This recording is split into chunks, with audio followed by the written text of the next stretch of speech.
One or all of the 5 love languages help you to supersize and grow your business. Sharon Horne-Ellstrom here. Let's talk about it today.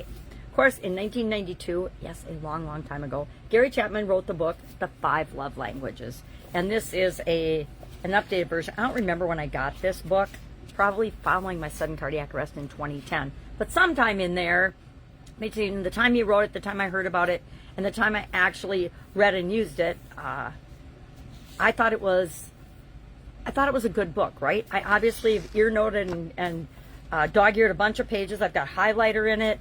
So there were things in it that I found valuable and useful in my personal life as well as in my professional life. Back then, I was working in corporate America still and building businesses on the side.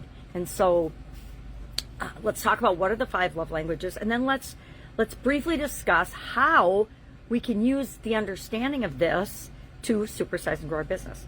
Number 1, understanding that people experience emotions differently is probably the biggest thing that you can do. The better we understand the people that we interact with to build our business, the better we understand our suppliers, our vendors, our stakeholders, our team members, our employees, our leaders in our organization, and the way they experience love. Why? Because love is the highest vibrating energy there is. And so if we are experiencing that in a positive way in our organization and putting that out into the world, guess what's coming back to us? Love and appreciation and gratitude from the people that we're here to serve. So what are these 5 love languages? And let's talk a little bit about how each one can play out in our organization. First one is words of affirmation. Words of affirmation mean people want to hear and get positive feedback about how they're doing, how they're performing in the role that they're in your organization. Customers want to know that you love and appreciate them and value them, and they're doing business with you and choosing you and trusting you to do business with them.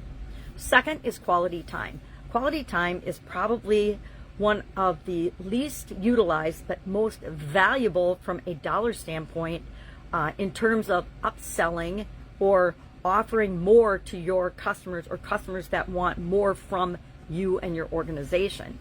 Depending on the industry you're in, this can be a huge component. You can create your whole business around quality time, meaning you can start a mastermind, you can do coaching, you can have businesses come in or individuals come in and meet with you in your business, etc. But how much of your time or your employees' time and your business's time are you actually devoting to people where that's really, really important to them?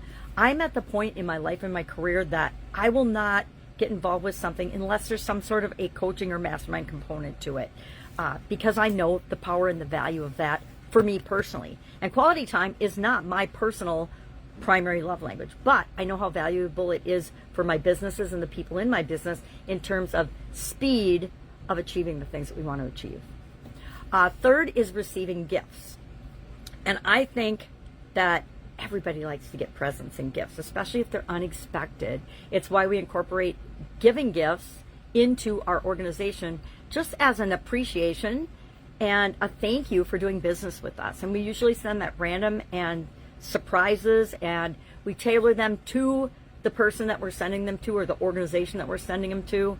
I don't think there's any, I'm not going to say worse. I think it's great to have appreciation gifts, but if you have the same thing for everybody and it's automatic, that's the lowest level to me of giving gifts and receiving gifts.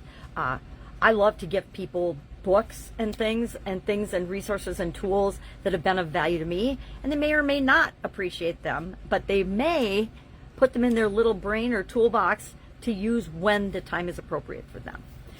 Physical touch is the 4th love language, and this is one that probably is the most taboo when it comes to professional and our work and our businesses.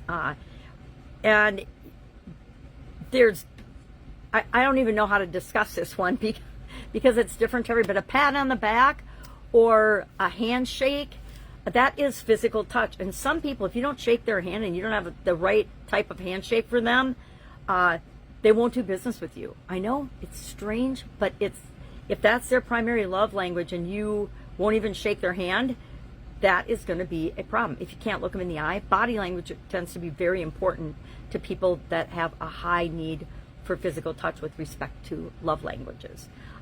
Acts of service This is my personal favorite. And I think when we're in business and building businesses and or coaching and helping other people or consulting or creating masterminds or leading other people to become leaders, I think acts of service comes into play here. It's how are we serving the people that we're here to serve? And I think that just goes hand in hand with business. It's are we considering the customer's experience, and are we considering is their experience touching on all 5 of these categories, so we are covering and serving whatever our customers' preferred style and of communication are, because communication is love, right? Paying attention nowadays is love.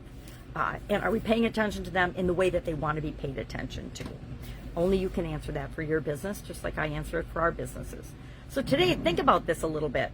Are we showing love toward our customers? Do we even love our customers? I think I asked this yesterday. How much do you love other people? How much do you love yourself? Because we won't love other people more than we love ourselves. It's human nature. So maybe that's where you start, is by improving personally and then improving professionally. It depends. Depends on your situation. I had to do a whole lot of work on myself before I could ever work on my businesses. True confessions, I guess, today. All right, so be brave. Share in the comments below what is your primary preferred love language.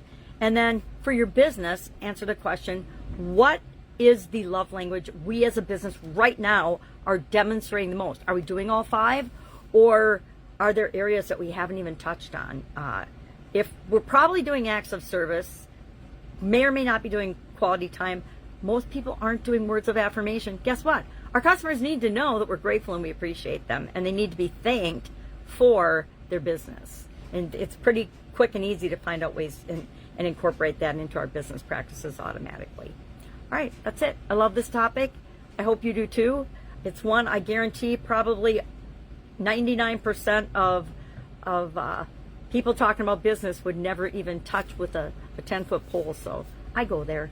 Have a great day. If I can help you in any way, hit me up and ask. I'd love to hear your take on this. Maybe you're like, hey, that's got nothing to do with business. I'm not going to touch it with a 10-foot pole. And then you'd probably be in alignment with 99% of other business owners. All right. Have a great day. And I'll, of course, be with you tomorrow.